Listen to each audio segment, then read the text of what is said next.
예, 안녕하세요. 초연 변호사입니다. 오늘은 강간죄와 관련돼서 실무상 쟁점에 대해서 살펴보도록 하겠습니다. 따라서 관련 혐의에 대해서 제가 작성한 블로그 글을 기준으로 살펴보도록 하겠습니다. 글이 너무 작아서 제가 메모장에 옮겨봤습니다. 자, 보시면 강간죄란 이제 폭행 협박으로 사람을 강간한 경우에 성립하는 범죄입니다. 형법에서 규율되고 있으며 그 법정형에 벌금형이 없습니다. 3년 이상의 유기징역형이 규정되어 있습니다.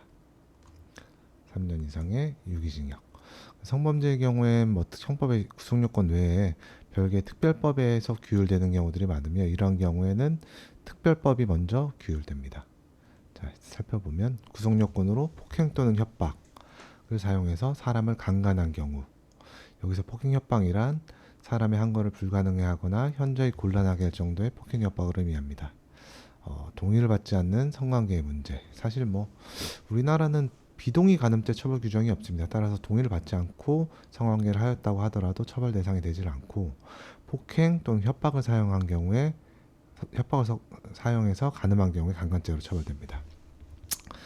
자, 좀 살펴보면 실제 처벌되는 정도 관련돼서 살펴보면 강간죄의 경우 3년 이상의 유기징역이 규정되어 있어요. 따라서 굉장히 무거운 범죄입니다. 실제 초범이라고 하더라도 이제 피해자랑 합의가 없는 경우에는, 피해자 합의가 없다 그러면은 1년 6월 이상 선고되는 경우들이 굉장히 많아요.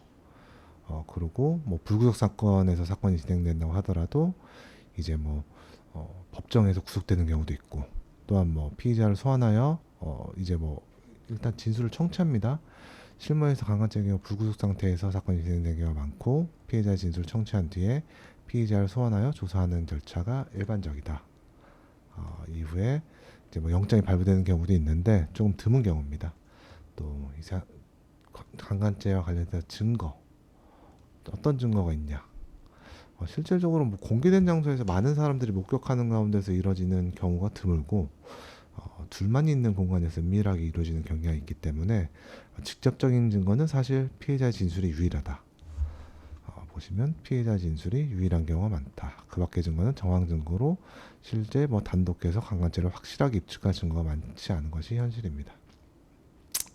이러한 경우 피해자 진술이 다소 불일치하더라도 대략적인 진술 관계가 일관된다면 피해자의 진술에 신빙성이 있다라고 판단하고, 피해자가 무고할 동기가 없다라는 두 가지를 주된 이유로 유죄로의 증거로 삼는 경우가 굉장히 많습니다.